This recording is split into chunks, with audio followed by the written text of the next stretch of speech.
जय सद्गुरुदेव, जय पद शरणम। मेरे सद्गुरु की वाणी परम संत महात्मा यशपाल जी महाराज का प्रवृत्ति में निवृत्ति गृहस्थ धर्म के लिए श्रीमद् भगवद गीता का गीता सुधा भाष्य अध्याय 8 श्लोक 2।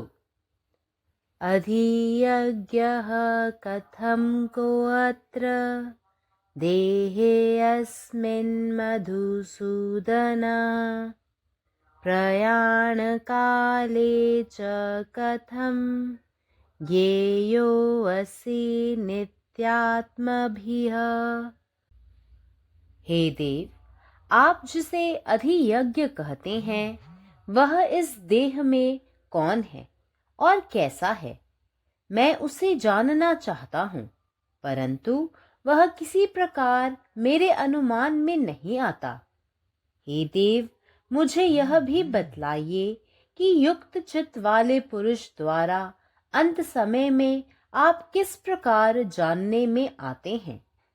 जिस समय हम गुरु रूप होते हैं उस समय हमारे अंतःकरण में गुरु ही रहते हैं और उस अवस्था में सिद्धि आपसे आप हमारे संकल्प के घर चलकर आती है। परंतु इस प्रकार का अपूर्व प्रेम केवल अर्जुन में ही था और इसीलिए उसके मनोरथ भी सदा सफल हुआ करते थे। इसीलिए भगवान ने पहले से ही यह समझ लिया था कि अब अर्जुन इस प्रकार का प्रश्न करेगा और इसीलिए भगवान ने पहले से ही उसके वास्ते उत्तर रूपी भोजन तैयार कर रखा था। बच्चा ज्यों ही स्तन की ओर बढ़ता है त्यों ही माता समझ लेती है कि यह भूखा है। उस समय यह बात नहीं होती कि बच्चे को टूटे फूटे शब्दों में पहले माता से यह कहना पड़े कि मुझे दूध दो और तब वह उसे दूध पिलावे। वह बिना उसके कहे ही उसकी इच्छा समझ लेती है और उसे पूर्ण भी कर देती है। इसलिए यदि कृपा सागर गुरु में अपने भक्त के प्रति इतना प्रेम दिखाई पड़े तो इसमें आश्चर्य की कोई बात नहीं। अच्छा, अब यह सुनिए कि इस पर भगवान श्री कृष्ण ने क्या कहा। How does this Lord of sacrifice, Adhiyajna, live in the body? And in which part does he live, O Madhusudana? And how can those engaged in devotional service who are self-controlled know you at the time of death? The new technical terms all of a sudden used in the last two stanzas of the previous chapter confused Arjuna. In this chapter, he humbly and respectfully is requesting his teacher to tell the exact definition for each of these new terminologies used in his learned discourse. He is also anxious to know how exactly can one realize the self at the time of death when one gains perfect self-control as a result of one's constant spiritual practices in life.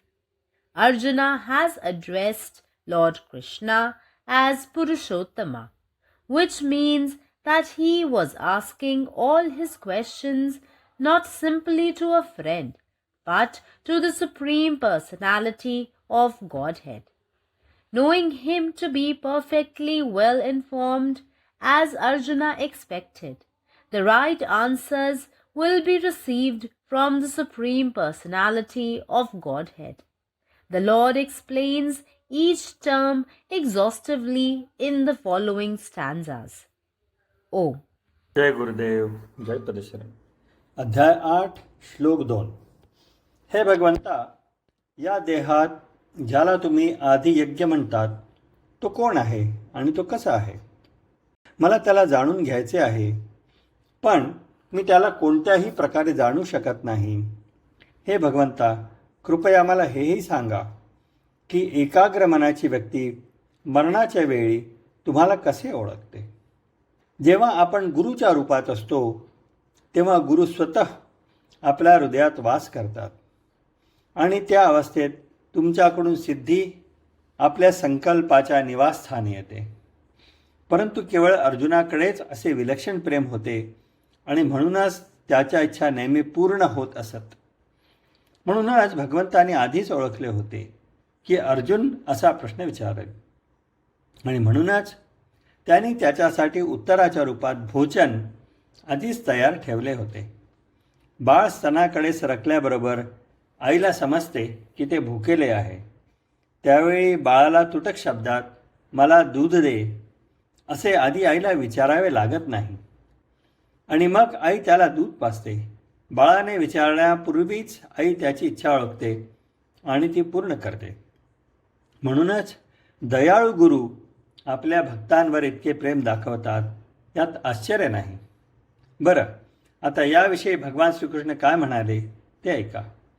हे मधुसूदना, यज्ञाचा हा स्वामी आदियज्ञ देहात कसा राहतो आणि तो कोणत्या अंशात वास करतो आणि तो आत्मसंयमी भक्तिसेवक आहे ते मरणाच्या वेळी तुला कसे ओळखू शकते?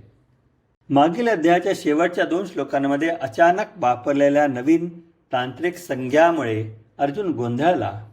या अध्यायात तो आपल्या गुरूंना नम्रपणे आणि आदराने विनंती करत आहे की त्यांनी आपल्या विद्वत्तापूर्ण विवेचनात वापरलेल्या या प्रत्येक नवीन शब्दावलीची अचूक व्याख्या सांगावी. आयुष्यात केलेल्या अविरत आध्यात्मिक साधनेमुळे परिपूर्ण आत्मसंयम प्राप्त झाल्यावर मृत्यूच्या वेळी आत्म्याचा साक्षात्कार नेमका कसा होऊ शकतो हे जाणून घेण्यासही तो उत्सुक आहे. अर्जुनाने भगवान कृष्णाला पुरुषोत्तम म्हणून संबोधलेले आहे. याचा अर्थ असा की तो आपले सर्व प्रश्न केवळ एका मित्राला नव्हे तर थेट परमेश्वराला विचारत होता. तो पूर्णपणे ज्ञानी आहे हे जाणून. अर्जुनाच्या अपेक्षेप्रमाणे योग्य उत्तरे परमेश्वराकडूनच मिळतील. पुढील श्लोकांमध्ये भगवान प्रत्येक शब्दाचे सविस्तर स्पष्टीकरण देतात. जय गुरुदेव.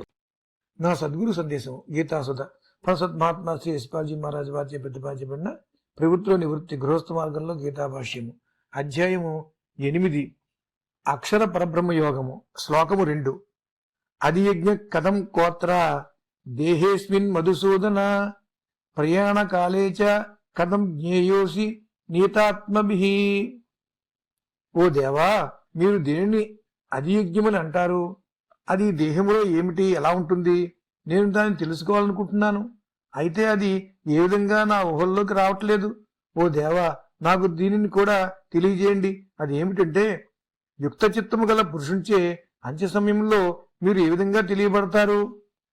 ఎప్పుడు మనం గురు రూపులవుతామో అప్పుడు మన అంతఃకరణలో గురువే ఉంటారు.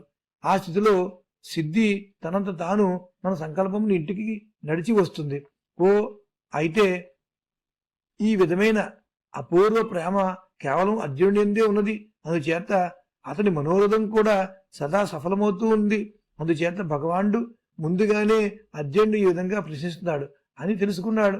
కనుక ఆయన ముందుగానే అతని కోసం జవాబులనే ఆహారాన్ని సిద్ధపరిచి ఉంచాడు. చంటి పిల్లవాడు స్తనం వైపు మరలనంతనే తల్లి అతడు ఆకలిగా ఉన్నాడని అర్థం చేసుకుంటుంది. ఆ సమయాన పిల్లవాడు వచ్చిరాని ముద్దు మాటలతో నాకు పాలు ఇమ్మని తల్లిని అడగాలి, అప్పుడే ఆమె పాలు ఇవ్వాలి అనేదేమీ ఉండదు. ఆమె అతడేమీ అడగకుండానే అతని కోరికను తెలుసుకుంటుంది, ఆ కోరిక నెరవేరుస్తుంది. అందుచేత కృపాసాగరుడైన గురుదేవునిందు తన భక్తుని పట్ల ఇంత ప్రేమ కనిపించినట్లయితే దానిలో ఆశ్చర్యపడవలసింది ఏమీ లేదు. మంచిది, సరే. దానిని శ్రీకృష్ణ భగవానుడు ఏమి చెప్పాడు అది ఇప్పుడు వినండి. పరమాత్మ, నీవే ఉన్నావు, నీ ఇష్టమే నెరవేరాలి. జై సద్గురుదేవ్, జై ప్రసరణం. സദ്ഗുരുവിൻ്റെ സന്ദേശം അധ്യായം 8 ശ്ലോകം 2 അതിയജ്ഞഃ കഥം ദേഹോസ്മിൻ മധുസൂദൻ പ്രയാണകാലേ ച കഥം ജ്ഞേയോസി നിയതാത്മഭി. ഹേ പ്രഭു, അങ്ങ് അതിയജ്ഞൻ എന്ന് വിളിക്കുന്നത് ആരെയാണ്? അവൻ ഈ ശരീരത്തിൽ എങ്ങനെയാണുള്ളത്? ഞാൻ അവനെ അറിയാൻ ആഗ്രഹിക്കുന്നു, എന്നാൽ എനിക്ക് മനസ്സിലാകുന്നില്ല. അതുപോലെ മനസ്സിനെ നിയന്ത്രിച്ച യോഗികൾ മരണസമയത്ത് അങ്ങയെ എങ്ങനെ തിരിച്ചറിയുന്നു എന്നതും ദയവായി പറഞ്ഞു തരിക. നാം ഗുരുരൂപത്തിലാകുന്ന സമയത്ത് നമ്മുടെ അന്ധകരണത്തിൽ ഗുരു തന്നെ വസിക്കുന്നു. ഈ അവസരത്തിൽ സിദ്ധികൾ താനേ നമ്മളിലേക്ക് ഒഴുകുന്നു. എന്നാൽ ഇത്തരത്തിലുള്ള അപൂർവ ഭക്തി അർജുനനിൽ മാത്രമേ ഉണ്ടായിരുന്നുള്ളൂ.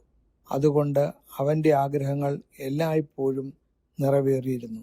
അതുകൊണ്ട് ഭഗവാന് അറിയാമായിരുന്നു അർജുനൻ ഇപ്പോൾ ഇങ്ങനെ ഒരു ചോദ്യം ചോദിക്കുമെന്ന്. അതിനാൽ ഭഗവാൻ മുന്നേ തന്നെ ഉത്തരവും തയ്യാറാക്കിയിരുന്നു. ഒരു കുഞ്ഞ് അമ്മയുടെ മാറിലേക്ക് ചായുമ്പോൾ അവന് വിശക്കുന്നുണ്ടെന്ന് അമ്മയ്ക്ക് മനസ്സിലാകും. അപ്പോൾ ചോദിക്കാതെ തന്നെ അമ്മ കുഞ്ഞിന് പാൽ കൊടുക്കുന്നു. അതുപോലെ കരുണയുടെ സമുദ്രമായ ഗുരുവിന് തൻ്റെ ഭക്തനോടുള്ള ഇത്തരത്തിലുള്ള വാത്സല്യത്തിൽ ഒട്ടും അത്ഭുതമില്ല.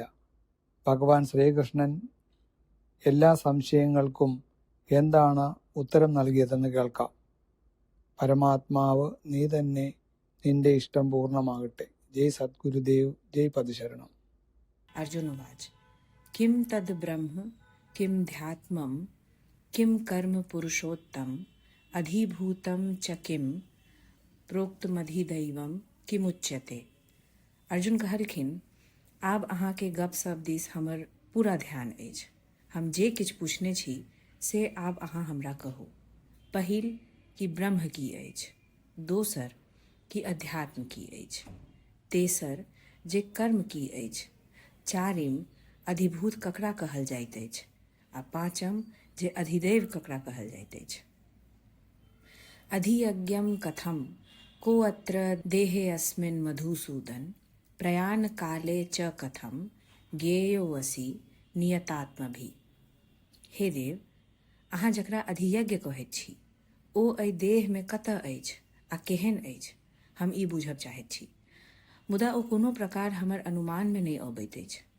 हे देव, हमरा इहो कहू जे युक्त चित्त पुरुष अंतकाल में अहाँ के कोन तरहे बुझैत अछि। जाय काल में हम गुरु रूप में रहैत छी, ताय काल में हमर अंतःकरण में गुरुए निवास करैत छथि, आ ओहि अवस्था में सिद्धि अपने आप हमर संकल्प घर चलि आबैत अछि।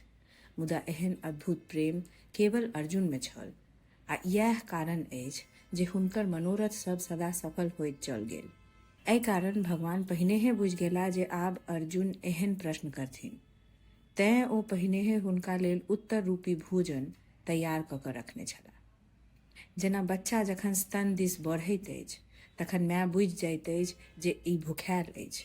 तखन ई नहि होइत अछि जे बच्चा टूटल फूटल शब्द में पहिने मायसँ दूध मांगय, तखन माय ओकरा दूध पियाबय। माय बिना कहने ओकर इच्छा बुझि लैत अछि आ ओकर पूर्ति सेहो कऽ दैत अछि। एहि कारण जँ कृपा सागर गुरु अपन भक्त प्रति एहन प्रेम देखाबथि तऽ एहिमे कोनो आश्चर्य नहि अछि। आप सुनू एहि पर भगवान श्री कृष्ण की कहलखिन। अखिल भारतीय संतमत सत्संग पंजीकृत दिल्ली, मुख्यालय B20 CC colony, Rana Pratap Bagh के सामने, दिल्ली। सत्संग आश्रम संत यशरूप तपोभूमि परिसर, अनंगपुर, जिला फरीदाबाद, हरियाणा।